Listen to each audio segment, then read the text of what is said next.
તો સુરતમાં નિલેશ કુંભાણી મામલે ભાજપ તરફથી પણ પ્રતિક્રિયા આવવાની શરૂઆત થઈ ગઈ છે। ટેકેદારોનું અપહરણ કરવું એ આક્ષેપ પાયા વિહોણા છે। કાયદાકીય ફોર્મમાં ક્ષતિ હોવાના કારણે ફોર્મ રદ કરાયું છે। તમામ પાસાઓને ધ્યાનમાં લઈને રિટર્નિંગ ઓફિસરે નિલેશ કુંભાણીનું ફોર્મ રદ કર્યું છે। ભાજપ પ્રવક્તા દીપક જોશીએ આ પ્રતિક્રિયા આપી છે।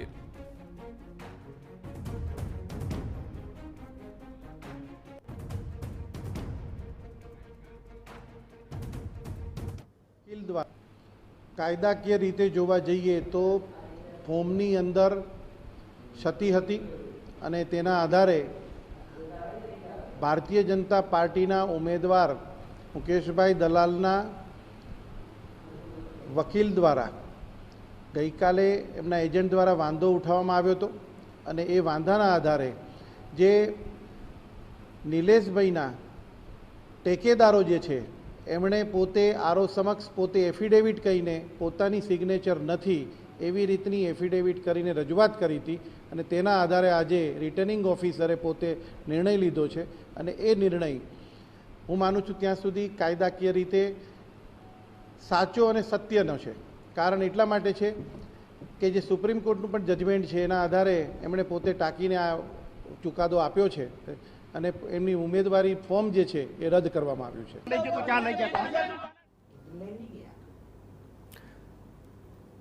તો આ સમગ્ર મામલે આપણા સંવાદદાતા બળદેવ સુથાર આપણી સાથે જોડાઈ ગયા છે। બળદેવ, જણાવશો કે આ જે લોકસભામાં જે સુરતની બેઠક છે તે ખૂબ જ મહત્વની માનવામાં આવે છે અને આ બેઠક પર કોંગ્રેસ તરફથી આટલી મોટી બેદરકારી કે પછી ફોર્મ ભરવા ગયા ત્યારે શું ત્યારે ખ્યાલ નહોતો આવ્યો કે ટેકેદારને લઈને આવો કોઈ પણ પ્રશ્ન આગળથી ઊભો થઈ શકે છે?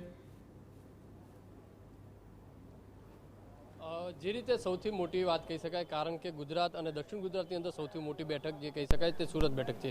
સૌ લોકોની નજર આ સુરત બેઠક ઉપર હોય છે અને વર્ષોથી જે રીતે જે સુરત બેઠક ઉપર આમને સામને કોંગ્રેસ અને ભાજપ જે છે તે બંને ઉમેદવારો ફોર્મ ભરતા હોય છે અને લડત પણ આપતા હોય છે। ત્યારે આજે જે નિલેશ કુંભાણી જે રીતે ફોર્મ ભર્યું અને ત્યારબાદ તમને બંને જે ત્રણેય ટેકેદારો હતા તે અચાનક ગઈકાલે જે રીતે ગાયબ થયા અને જે રીતે કહેવામાં આવ્યું છે કે ત્રણેય ટેકેદારો કલેક્ટર સમક્ષ હાજર થયા હતા અને જે રીતે જણાવ્યું તે પ્રમાણે કે તેને જે ત્રણેયની જે સહી હતી તે તેમની સહી નથી તેવું એફિડેવિટ કરીને આપ્યું છે। તેને લઈને જે વાંધો ઉઠાવ્યો હતો, આખરે જે ચૂંટણી વિભાગ તરફથી આ જે છે તે ફોર્મ છે તે રિજેક્ટ કર્યું છે। તો આપણી સાથે કોંગ્રેસના લીગલ ટીમના જે એડવોકેટ છે તેમની સાથે વાત કરીશું। જમીરભાઈ, આખરે નિલેશભાઈનું ફોર્મ છે રિજેક્ટ થયું છે, એવા કયા પરિબળોના કારણે રિજેક્ટ થવું પડ્યું? કાલનું તો બધાને ખબર છે કે જે ટેકેદારો છે તે સાહેબ સમક્ષ આવીને કહી ગયા કે અમારી સાઇન નથી।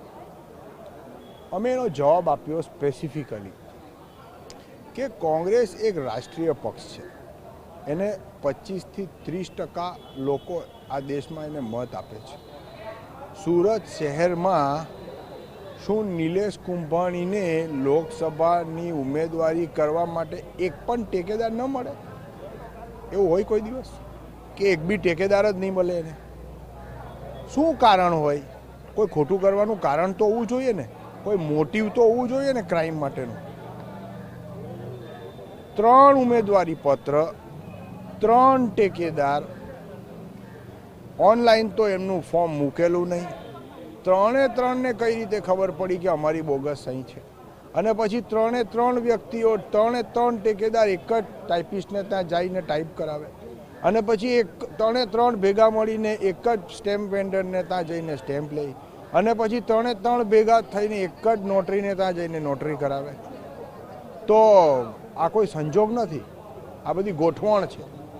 જમીનભાઈ, આખરે કલેક્ટર તરફથી શું હુકમ કરવામાં આવ્યો છે, શું ટાંકવામાં આવ્યું છે? એક લાઈન છેલ્લી વાંચી છે, એમાં નોમિનેશન રદ કર્યું છે, બસ બીજું બધું વાંચવાનું બાકી છે।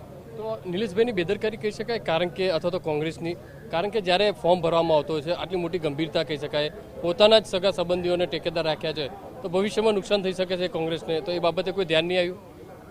અરે હું શું મારા માણસોને કિડનેપ કરીને રાખું, ઘરમાં પૂરીને રાખું? હોતું હોય એવું કોઈ દિવસ?